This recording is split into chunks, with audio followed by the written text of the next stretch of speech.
we really play well together. We hang together, we fight together, we win together, and we lose together. And that was something I don't know if I could say wholeheartedly a year ago, but I can definitely say it now. Stevie Lee, fresh back. You're back in the ATX from a fulfilling in many ways, probably 4-day weekend back home in Shreveport, Louisiana, the home of you and Hargrove Roofing. Yeah, absolutely. Tried to catch up with Hargrove, and he left me, man. He's out in Colorado.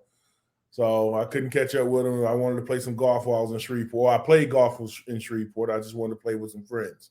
So, but Hargrove is, and the other cool thing was driving around Shreveport, man. There's a bunch of Hargrove roofing signs out there. They're doing a lot of roofs in Shreveport. Yeah, they're doing a lot of business in Shreveport. So when you want to know who's on your roof, call Hargrove Roofing. Go to Shreveport, you'll know all about them. Yeah, absolutely. No, man, I had a really good time in Shreveport, hung out with family, saw a couple friends, played golf. No, it wasn't a 4-day weekend, man. I was there for 7 days, man. Woo! Yeah, right. Yeah. So we had a really good time, man. It was a lot of fun. And you love home until, it's like, what do they say about seafood and guests start to stink after 3 days? So I was ready to get back in my bed after a while, man. So we're back here in Austin and hanging out, and the girls started school today. I actually got some real work done, and I had to catch up on a lot of stuff. So we're back, man. I hope you had a great Thanksgiving. Yeah, it's good to see my immediate family, and Mama C had at her house, and we had a little bit of food catered. Everybody brought something. My mom was in heaven. She just sitting there. Everybody cooked. She didn't have to worry about it. Turned out to be good for her. That's what it's all about. Sean, what do you cook? What do I cook? Oh, my goodness. I can do a pretty mean green bean casserole. I think that all white people are born with green bean casserole recipes in their head. It is come out of the womb. And some people take green beans out of the can and just throw it in there with cream of mushroom soup and put some toasted onions and call it a day. Listen, I'll have to send you this TikTok, but I saw TikTok, and it was set up like an interview. The question was asked, what is the white people's staple dish at Thanksgiving? And one guy said mac and cheese. A white guy said like mac and cheese. One guy said pumpkin pie. They asked all the other black people that they interviewed, and everyone said green bean casserole. Hey, they're not wrong. It's something about being Caucasian and the green beans, and it's probably the only time that any of these white folks like me are eating cream of mushroom soup. It's a gelatinous subject matter. Yeah, exactly. But I can do a sweet potato casserole. I don't like the mushrooms on it. I mean marshmallows. Marshmallows, yeah. So I knew don't like all that. Yeah. You said sweet potato casserole? Yeah. So my wife does a mean sweet potato casserole, but she do sugary candied pecans on the top. Oh my God! Glazed candy pecan on the top of it. Delicious. It's delicious. It's actually pretty good. She didn't do it this year. I was upset. I was about to ask, can I just have a sliver? She didn't do it this year, man. I was in my feelings a little bit. Man, if you were in a bad mood for a few days because she didn't bring it. Exactly.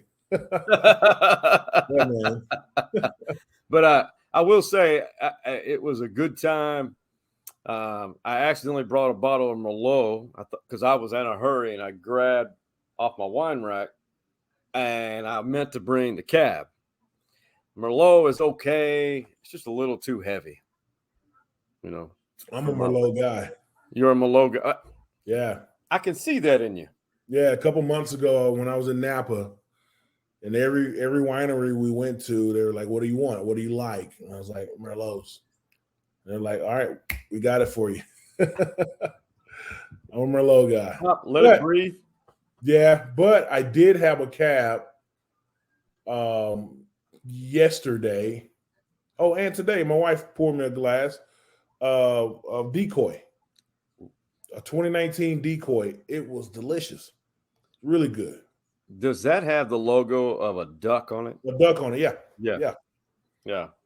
It's really good. So I know you saw the game, and you heard Sark saying that after Texas beat Baylor to finish 8-4 on the year. Did you kind of relate to what he said, how we began this episode? Could you relate to that? Yeah. Play as a team, lose as a team, win as a team. That's coach's talk. Yeah, all it is. That's coach's talk. But I think that we win, lose, and play as a team with the first team guys. You get some backups in there, and you saw what happened. Yep. Yeah. I saw it. Yeah. It was – I was there. I thought Baylor probably for us, a 6-6 team, they're not bad. They're not bad at all. Because of the Big 12. We got some really good team. Cannibalizing. We got really good teams all the way down to the bottom, from top to bottom.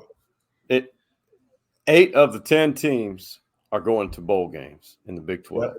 Yep. And that's phenomenal.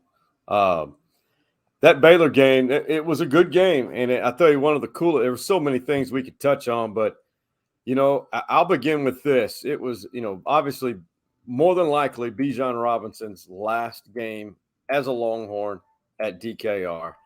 The first piece of video is something I shot from my phone, and then the second half is from Texas Longhorn football social media. This is late in the game when Texas went to basically, we're going to beat you on what we do best, and that is running the ball.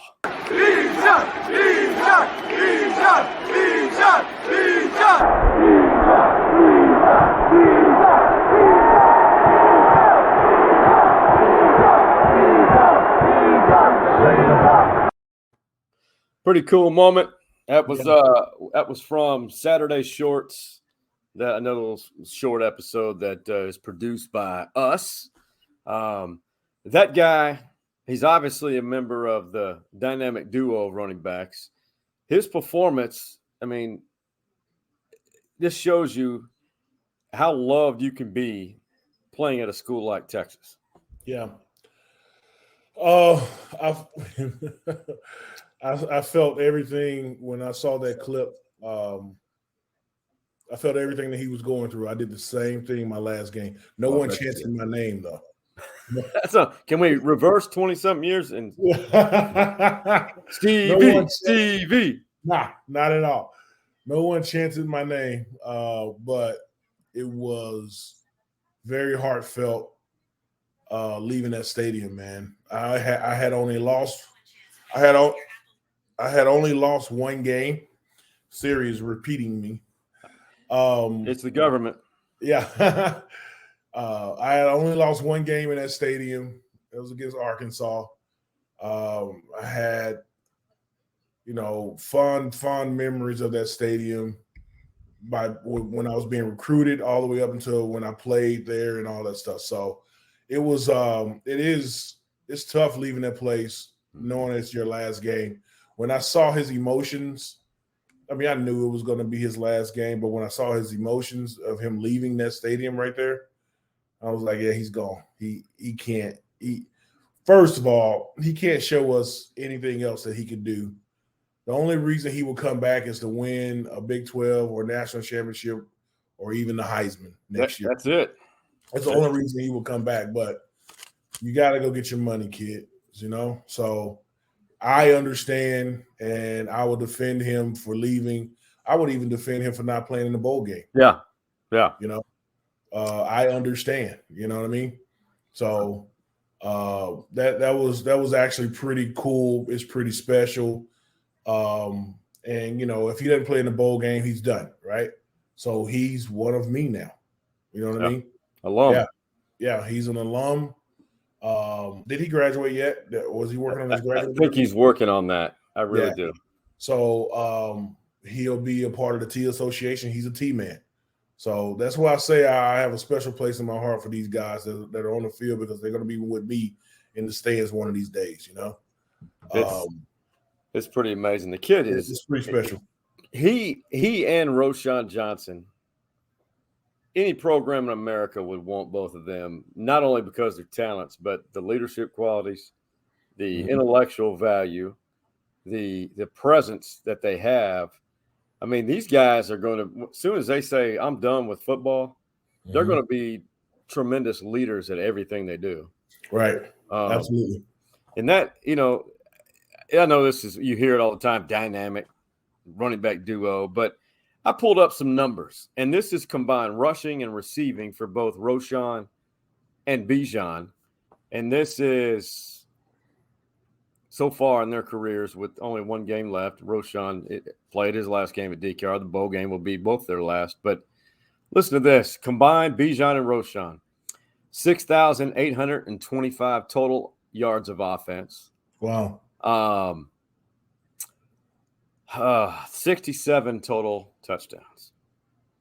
Wow. Is that the did you run the stats on the other duos in at Texas? I wish I would have, because that would have made a good graphic. Yeah. Compare it.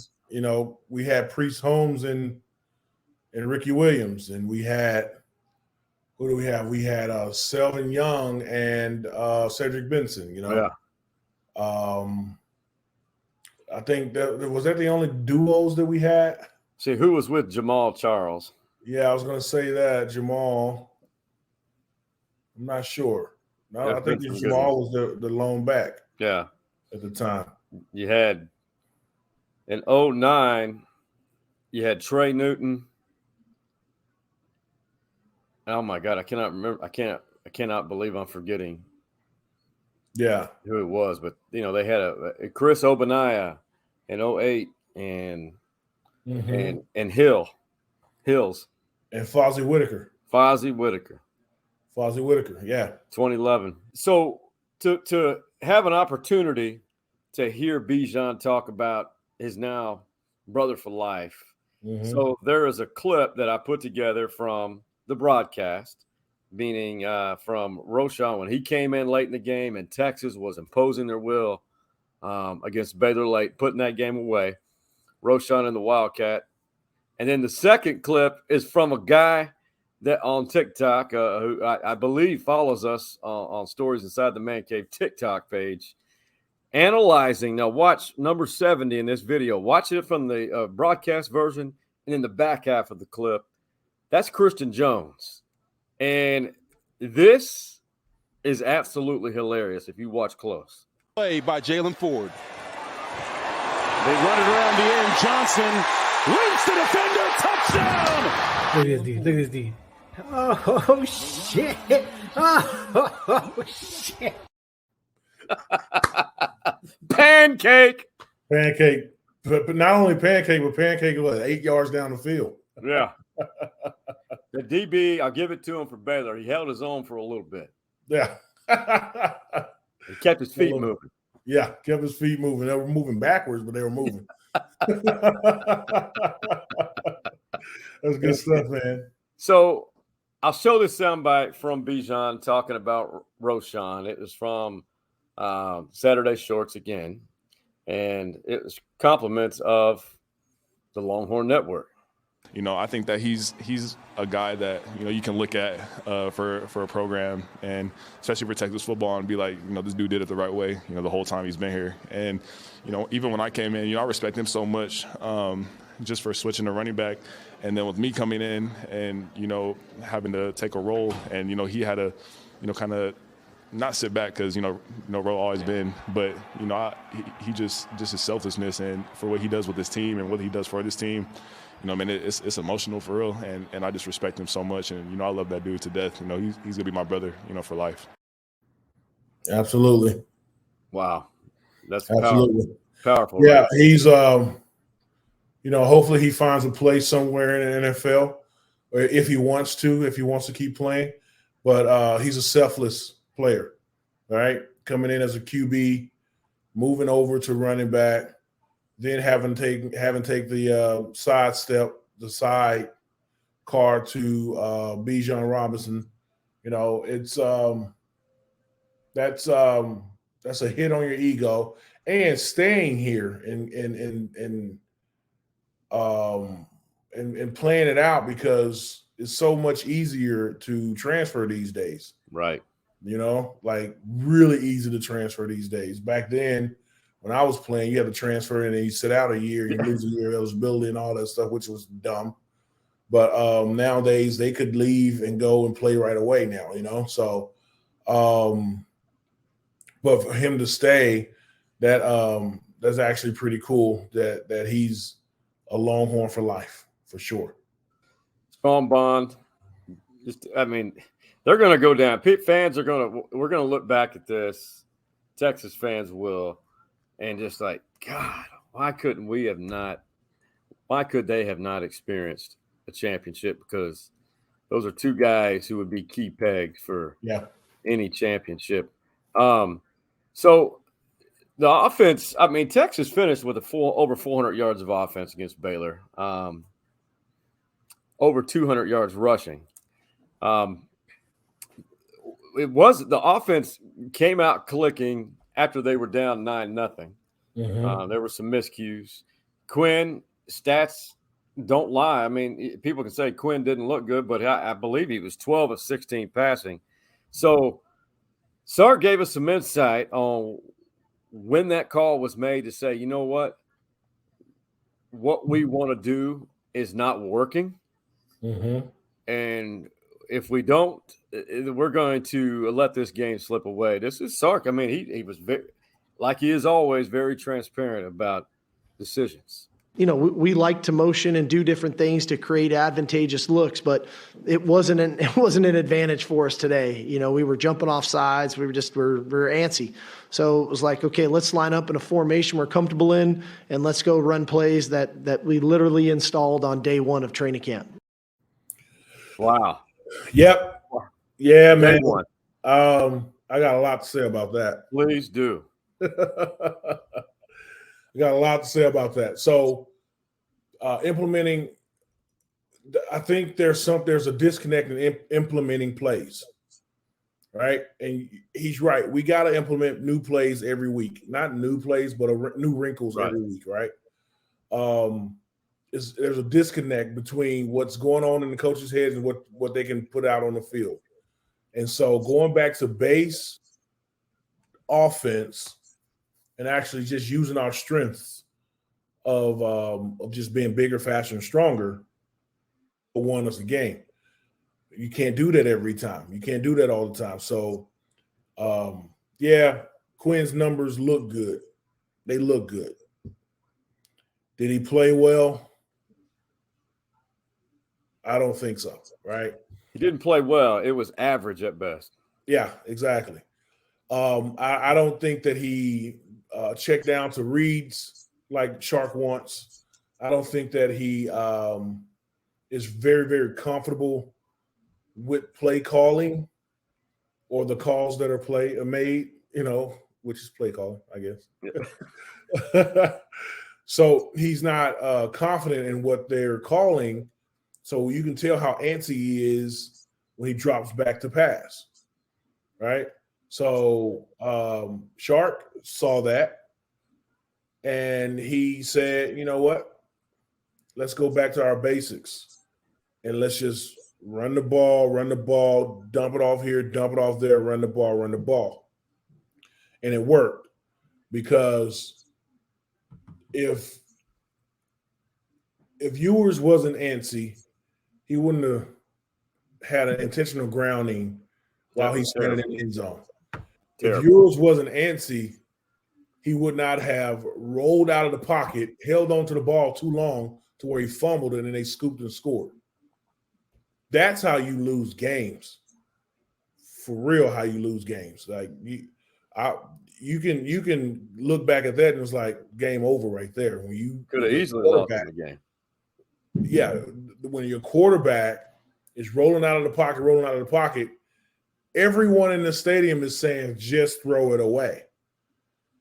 You didn't see the TV version. There was a young lady in the stands, looks like a student, and you can see her saying, just throw it away. Throw it away. She probably has a science class with him or something. She's probably I bet she does. So, and you know, holding on to the ball too long, trying to get cute and antsy, he was uncomfortable. So throw everything out that you put in for these guys and just run the ball in your base offense, throw the ball in your base offense and see what happens then. Because the new wrinkles, they're not getting it. No. They're not getting it.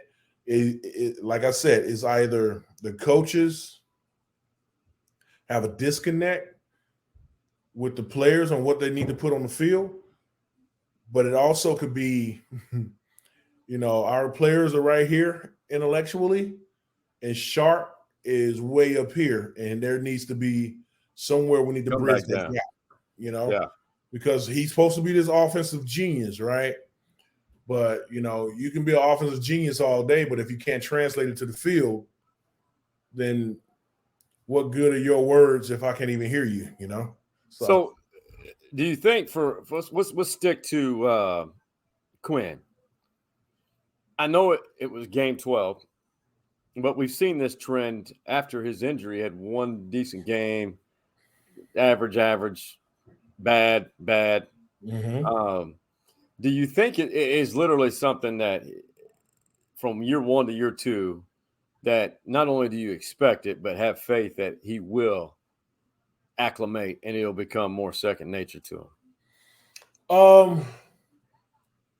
You would hope, but also how much time do you have to let the kid catch up, right?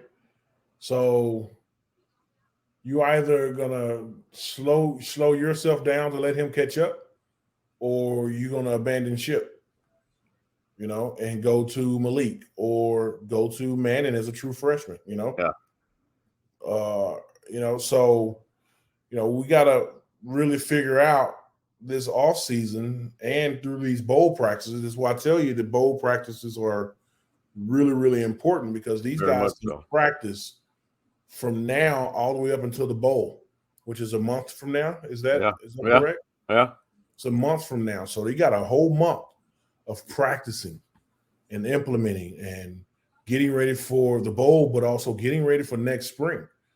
Because you know they'll be off. So the bowl game is what, end of December, January 1? More than likely will be, I think, the 30th. More than likely at the Alamo Bowl. Yeah, against the Pac-12 team. So after that, you got 2 months at the end of February. You're back at it. So for spring ball, does he do spring ball that early, or was that only Coach Brown? I think he starts it late February. Yeah, late February. So you only have 2 more months to get your body right and get ready to get back out there in spring ball. And in spring ball, you're implementing other stuff and you're getting your offense and defense lingo down and all that stuff. So that's, you know, with Sharp being basically a new head coach, that's the stuff that he has to organize. So the defense, I don't have a problem with. In this Big 12 with all these offenses, I mean, Baylor had some physical guys. Yeah. They limited them to 280 yards and 101 yards rushing. And for you, Stevie, I had to cut up a little bit of a little defensive reel for your defensive-minded self. Okay.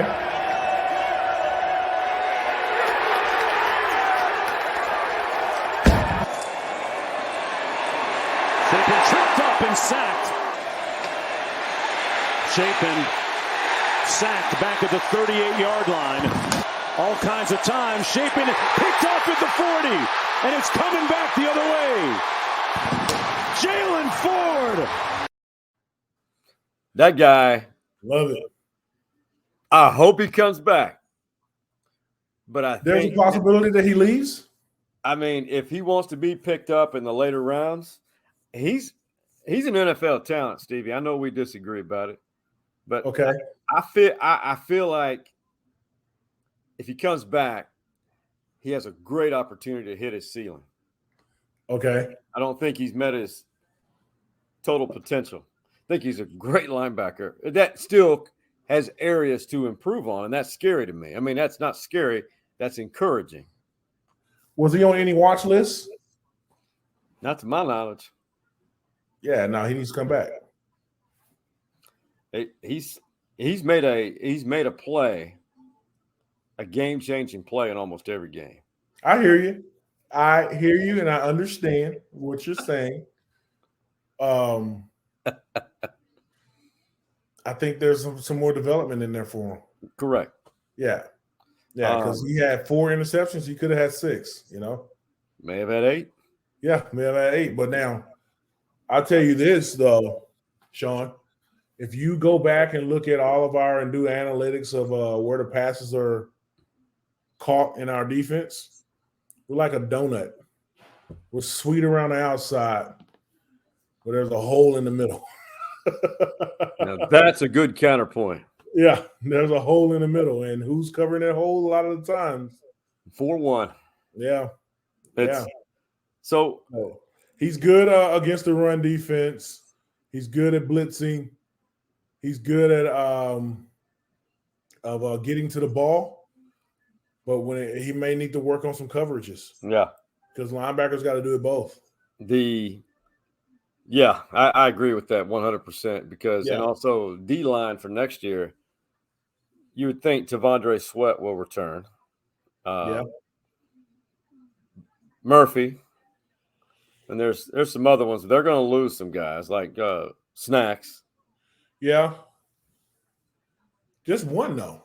Is it just Snacks? I think it is just Snacks. It is just Snacks. Snacks, and his development's been pretty good. Yeah. And so Ford should come back just because those big guys up front gonna keep him clean. Yeah, and he'll have gaps. Yeah. He gonna those big guys keep you clean, and you can run around the field and do whatever you need to do. Ask Derek Johnson, DJ. DJ had some meat in front of him to where he just ran around the field and did whatever he needed to do. And he had a great defensive line, play behind a great defensive line. Exactly. Well, this weekend, beginning, I want to say Friday, maybe Thursday, but it's conference title weekend. Got you. Texas fans, I know it's probably a lot of them aren't going to be watching these games because it's too painful. But this is it came that close. You go from 5-7 to contending for a spot in one of these games, the conference title games. You look at all these. I mean, we'll talk about the CFP here shortly, but ACC is now meaningless for the CFP. Yep. Big Ten, a 4-loss Purdue team playing Michigan, who absolutely destroyed Ohio State. Yeah. American Athletic Conference, Tulane still ranked. SEC now has kind of lost a little bit of its luster. Yeah. And we'll talk about the team who dashed the hopes of LSU here shortly, but I still think LSU has an outside chance. I don't very outside. Yeah. Do you think if Georgia loses, they're still in for CFP? They're undefeated, right? Yeah, number 1. Yeah, they are. Okay. Even with a loss, they're in. So the Big 12 kind of intrigues me. I think the other purple team, it's hard to go undefeated, especially about the Big 12. Yeah. they're that good. They're good. Yeah. It's a good team. They're going to move up in the CFP, but I just feel good about this Kansas State team. Will TCU still be in it if they lose to a top 10 ranked Kansas State team? No. Even if it's close? No. Okay. No. Because their last 2 games against us and Baylor, they weren't impressive wins, right? They couldn't move the ball against us. They only won by 7, and they needed a last-second field goal to beat Baylor. That's really I really like this conference. I really do. It's been fun, but we're going to like. I told you from the beginning. Go back to the first episode, guys, and listen to Stevie Lee. The Big 12 is going to cannibalize itself. There's a chance Texas plays Utah again in the Alamo Bowl like they did 2 years ago. Gotcha. 3 years ago. Yeah. One game that's not listed on there involves the Conference USA, and that championship game would be in San Antonio again. UT San Antonio, our guy Jeff Traylor, who's done a phenomenal job with that program, they're hosting, and they just beat UTEP in a close one, and there was only 26,000 people at the Alamodome for that one. Well, Jeff Traylor, San Antonio, Central Texas, Jeff Traylor's yelling from the back of the room. This is what he has to say. Get your butt to the Alamodome. We got to get to 45 if we got a chance. If we don't hit 45, we're in trouble Friday. We are out of people, right? We need the city to show up. It's got to be like tonight times 2 for us to have a competitive chance. And we worked hard to get that home field. We can't waste it, man. We cannot waste it. So we need to get this place packed. We should be shooting for the record. I mean, come on. It's the second consecutive championship at home. This is hard to do, man. What we got to do, but we got to get 50,000 people in here. If I got to go around the town, whatever it takes, we got to get them here. Love it. That's actually exactly what he needs to do. Not only right now, but in the offseason. There's some good high schools in San Antonio. Yes, there are. And they need to, however legally you can do it, but be on that campus, inviting kids, inviting the incoming freshmen that's going to come in next year, just bring them somehow, because San Antonio is a sports town. Yeah, right? They have everything. But that program is just so new. What is it? 8 years, 10 years old, something like that? I want to say maybe a decade, maybe 11. Maybe a decade. Yeah. So you got to go and galvanize the kids over in Judson and Central San Antonio or in Converse and Southeast. Cibolo still. Cibolo, yeah, Southeast, and go all the way up to New Braunfels. Yeah, New Braunfels and all that stuff. So going out to Bernie, getting those kids to come out to the games, man. It's and the Alamo Dome is easy to get to right off of downtown, and you can make a whole event out of it. And shit, I'm thinking about going. Yeah, hell, let's go. Damn. I will tell you, I went there last year. Yeah. For get us sideline passes and we can get down there, man. Dude, let's do it. I'm trying to remember. I need to call him and see what the plan is for that game and what day it is. I need to figure out if it's Friday or Saturday. If it's Saturday, I can't do it. My daughter's birthday Saturday. You know what? I'm going to find out right now. You can't do that. The girl dad everyone hates. No, the girl dad that's going to win an award, he doesn't want it. I went last year for the game that clinched their division, Alabama-Birmingham, and there were a good 40-something thousand people there. And it was a good atmosphere. The lower bowl was full. Some of the upper deck, well, they only have the 2 sides. Or is it 4? I can't remember. think it's all the way around. Is it all the way around? Oh, yeah, it's all the way around. Alamodome. Okay. Yeah. Yeah. It's good, decent place. It's nothing extravagant, but it's a nice place to watch a game. Yeah. It's not bad at all. I know we got to touch base on this. The Aggies finished 5-7. They beat LSU. Well, today they fired Daryl Dickey as the OC, who didn't call plays. We all know who called plays and hurt that offense, in my opinion, Jimbo. Yeah. So it makes me wonder, is that all they need to get an offensive coordinator and Jimbo steps back and lets the guy call the plays? No. They need a whole lot more than that. They're 5-7, man. Yeah. They need a whole lot more than that. And this is what? Is this fifth year? Jimbo's fifth year? Yeah. You need a whole lot more than that, man. You might don't even need Jimbo anymore. You know how they did Bebe Ogeron down in at LSU. He said, "You gonna give me how much to walk away?" He's like, "All right, well, what door you want me to walk out of?"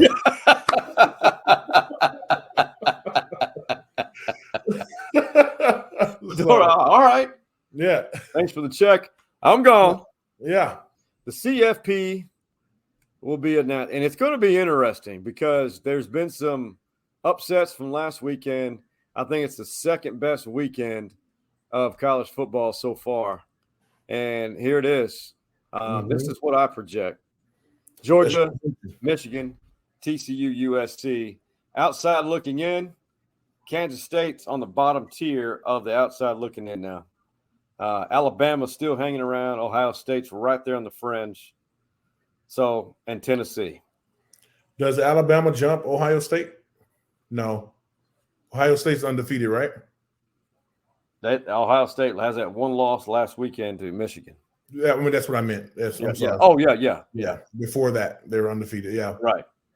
I don't know why you have Kansas State there. I feel that strongly. They have played the number of ranked teams, the number of ranked victories compared to some of these other programs, the strength. Okay. All right. I hear you. Okay. I think you're there. I think.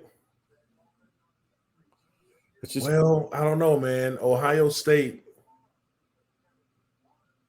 that USC. Yeah. And USC plays Utah this week? Yeah. And Utah is number 12 in the AP top 25. So if USC goes down, who goes to number 4? Man, it's got to be Tennessee. It's got to be Alabama or Ohio State. I say Ohio State. And Ohio State got ramrodded by and it was at home too, wasn't it? It sure was. Yeah. You know, it's gonna be interesting tomorrow because this is probably how the 4. All that matters is the 4. Yeah. The side to the side, just a little personal opinion, fully invested. And so there's a young lady. She and her husband travel around the country. They see all these great venues, college football venues. Pretty cool life. We become TikTok friends. And she came to Austin, saw UT. She's a University of South Carolina graduate. Well, she and her husband went to Clemson. And as you know, wins and losses, how they end can be pretty emotional things, moments. Well, this was her. Shane Beamer has turned around South Carolina in year 2. And this was her after I can't even understand what she says because she's so just a loss for words at Clemson and knocking Clemson out of the CFP picture. I can't stop.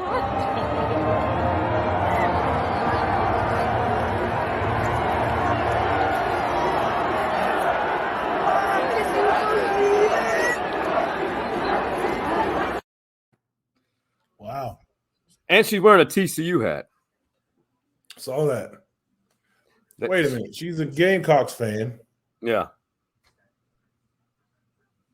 Who was on the field? Clemson and South Carolina. And South Carolina won. Yeah, that's her. I think it's her alma mater. Right. But did the away fans rush the field? Because there's a lot of people down on. It sure looked like, wasn't it at Clemson? Yeah. I think they did. I think they did. Oh, my goodness. Yeah. It was at Clemson. Yeah, it was at Clemson. South Carolina won 31-30. No, that was pretty funny that she's a super fan. She's definitely a super fan. So she went to a TCU game, went to Fort Worth for the first time.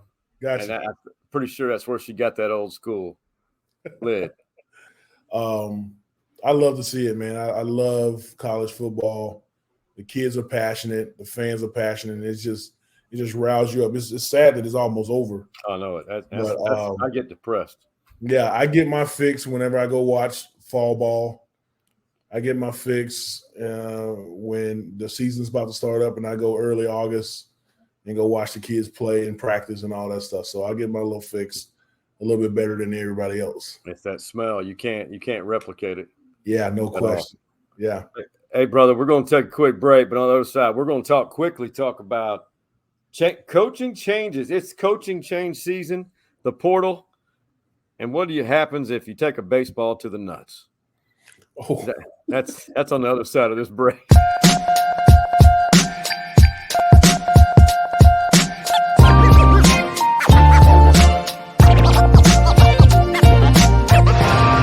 Hi, I'm Stevie Lee, former defensive tackle for the University of Texas. And I'm Clyde Hargrove. I'm a roofer. I also saw action in 52 games. And I fix a lot of roofs. Also won a Rose Bowl and never lost to A&M. And I fix a lot of roofs, right, Stevie? Oh, right. I'm sorry, I zoned out a little bit. So are you going to say that thing about Hargrove Roofing? Hargrove Roofing. Know who's on your roof. Is this even going to work as a commercial? This is JJ Gotch, CEO of the Austin Gamblers, and segment 2 of Stories Inside the Man Cave is next.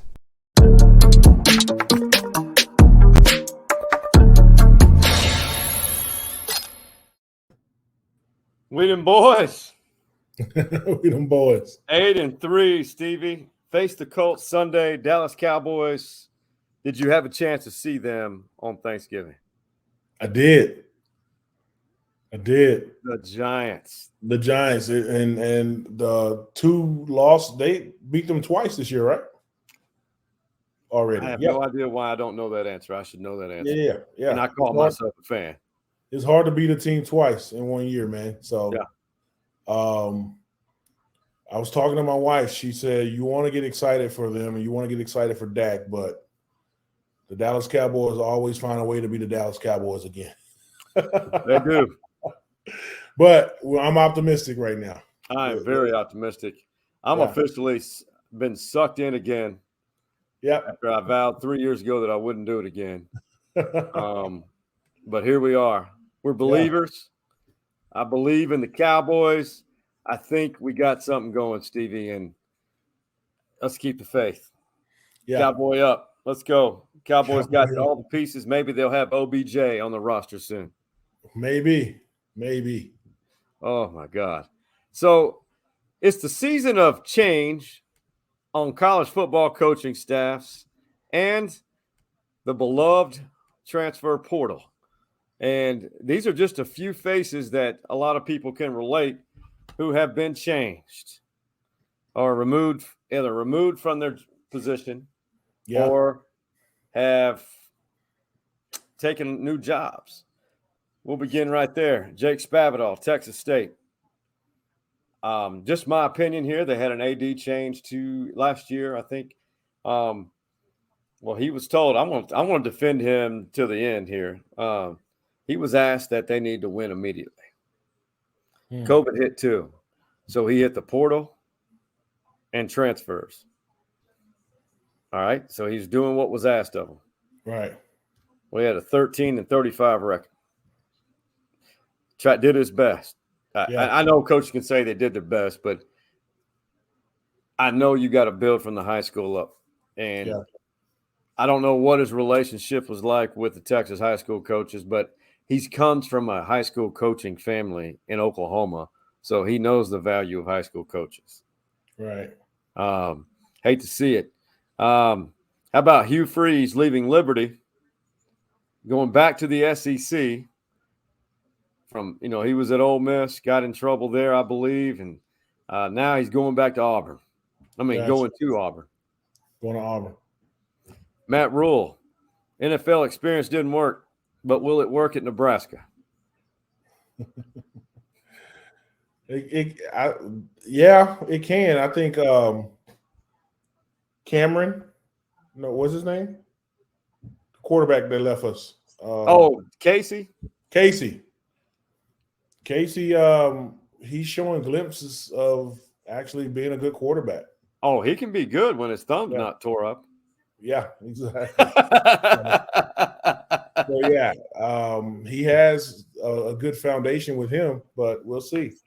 Yeah, I agree. I like Matt Rowe. Did a great job at Baylor. Luke Fickell did all he could at Cincinnati. Took him to the playoff. Now he's going to Wisconsin.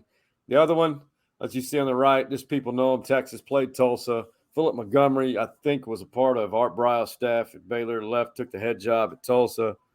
Led them to a 10-win season and relevance, bowl games, and now he's out of a job. But you can't – I know people say, oh, man, you can't feel sorry for them. They get paid well. They do. But this is the season of change, and it happens every year. Mm-hmm. And the portal now, last check at this recording, 6 Aggies are supposedly entering the transfer portal. Really?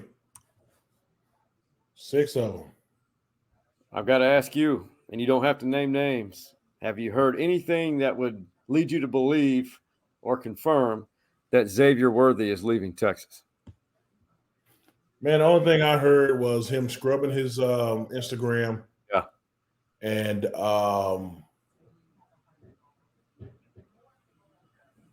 some talks from reliable sources. That's all you need to – that's all. No names will be revealed on this show.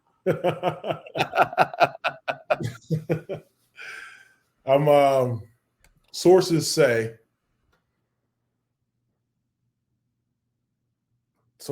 that he's gone. That's what I keep hearing. Sources also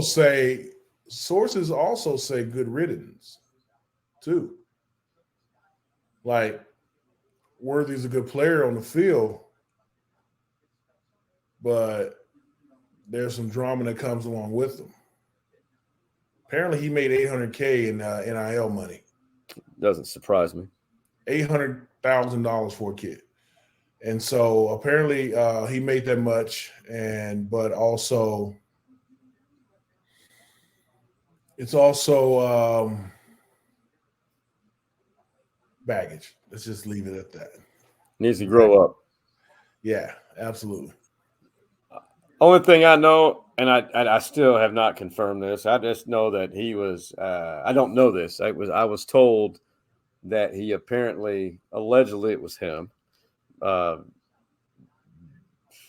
Back in August or July, early enrollment for the summer, that he confronted one of the freshman DBs at his dorm room and was challenging him to see if he'd back down, which that happens on a team. That's the only thing I have on him. But I know he's Quinn's roommate and Jade's roommate. Yeah. Okay. That's all I know. Yeah. So, like I said, sources tell me that he's more than likely leaving. And actually, in all actuality, other sources is telling me that he was a handful anyway. So but whatever he does, I wish him well. If he stays here, hopefully he buys into the Texas way. I do too. He's good place. And I think what's going to happen, I think we all know if he does leave and transfer, I'd say I'm not even going to put a percentage. There would be a good chance he ends up in Lincoln Riley's system, USC, because he's from California. Yeah. Nothing to – but That's the world of this college football world. If that's the only guy that leaves in the portal, Texas is doing well. We're doing fine. Doing just fine in that aspect of it. Right.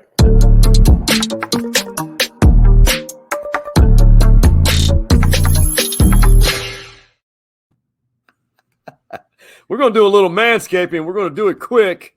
It's World Cup time, and Team USA needs some help, and I think I got it. They need a lawnmower 4.0. You see that? You got to keep your balls clean during the World Cup. You absolutely do. Yeah, absolutely. They've got to beat Iran this week. Yeah. They haven't lost a match. They haven't won a match. They've had 2 draws. 2 draws. Yeah. I love the way – did you put this ad together or they did this? Well, they did, but I created the graphic.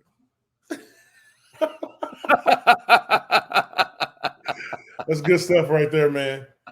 The lawnmower 4.0. It works, as you know. Yeah, absolutely I do. In the shower, too. Yeah, man. Trim those I'm not edges. only a client, I'm the Manscaped president. That's what I'm talking about. I'm just an ambassador. Yeah, man. You got royalty. Stevie Lee has manscaped.com royalty. Oh, my goodness. Yeah, Hey, man, I'm looking forward to it, man. Hopefully the U.S. can pull this off. They need to. And I don't know about tiebreaker. I know the point system. They've got 2 points right now in the standings in their group. Mm-hmm. I just don't feel like they're going to get out of it because you've got England and Wales. Sean, I believe. I believe that we will win. I believe that you can shave your nuts. Absolutely. Let's go. You got to believe. Just believe that your balls will be clean if you use manscaped.com, but make sure you use the promo code MANCAVE20 for 20% off. Let's go. Hey, this is what happens. Speaking of balls, this is at the expense of a young man, but he owned it, and he let everybody know about it, where the ball hit him in a youth league baseball game. All right, William, watch the ball, bud.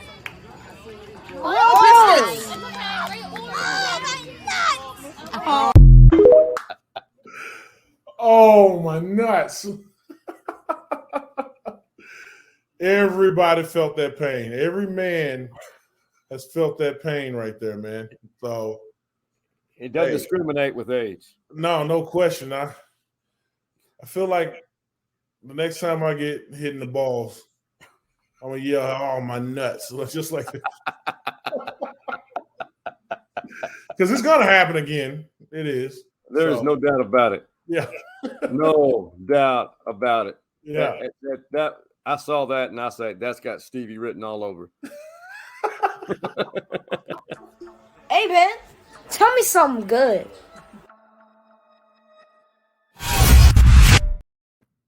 My guy Stevie always has great things to say, and we're in a world where we still need people to uplift folks. It's the end of the college football season. Postseason is about to begin. Yep. There's a lot of great things happening. We just gave thanks to everybody. Yep. Generosity everywhere. It's a beautiful thing. You know, even through some tensions when family members get together for an extended amount of time. Absolutely. Well, what can you tell me something good maybe you saw over the break and moving forward? Let me tell you something good right now about Texas football. There you go. We're in a bowl game, and we are getting ready for next season right now. Right now.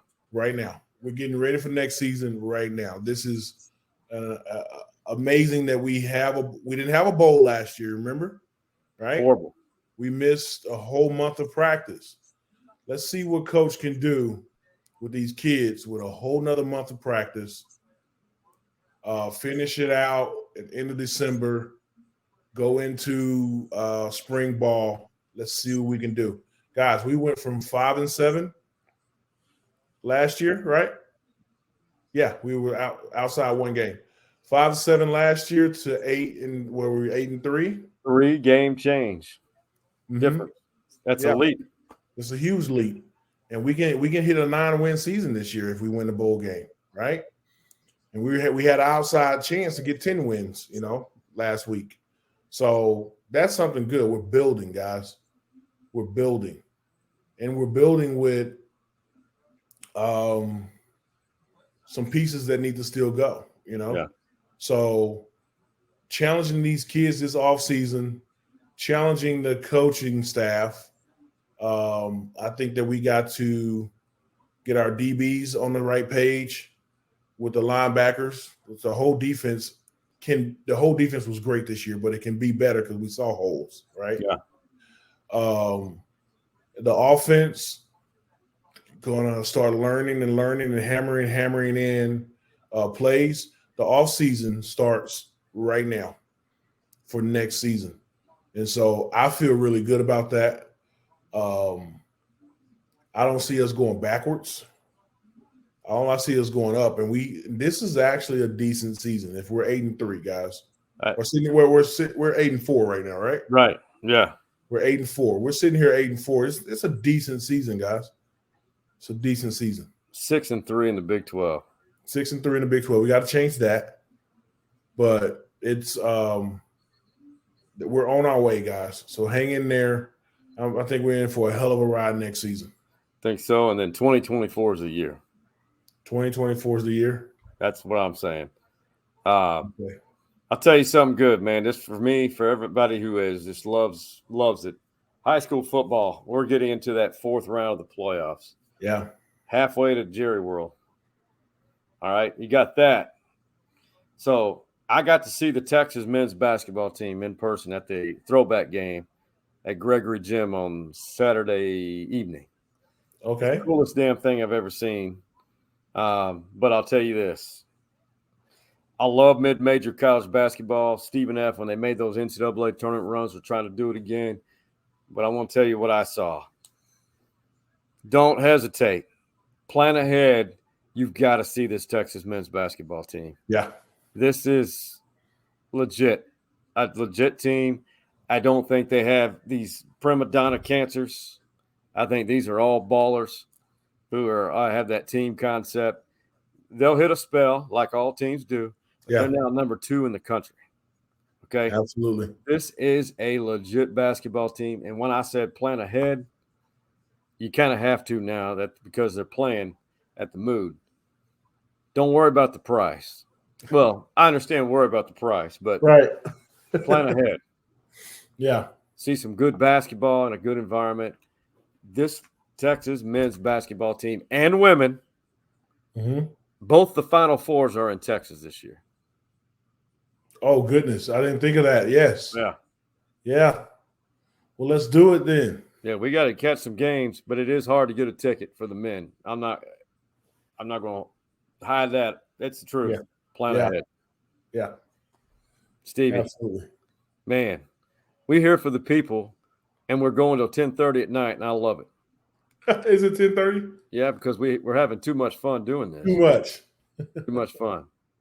Hey, for Stevie and his beautiful family and for his extended family, well, his close family, and all of Shreveport, Louisiana, and the Hargrove Roofing headquarters straight from Shreveport and the OG Manscaping boys, that being Hardball Hards, Big Mike, and Coach Mo. We out.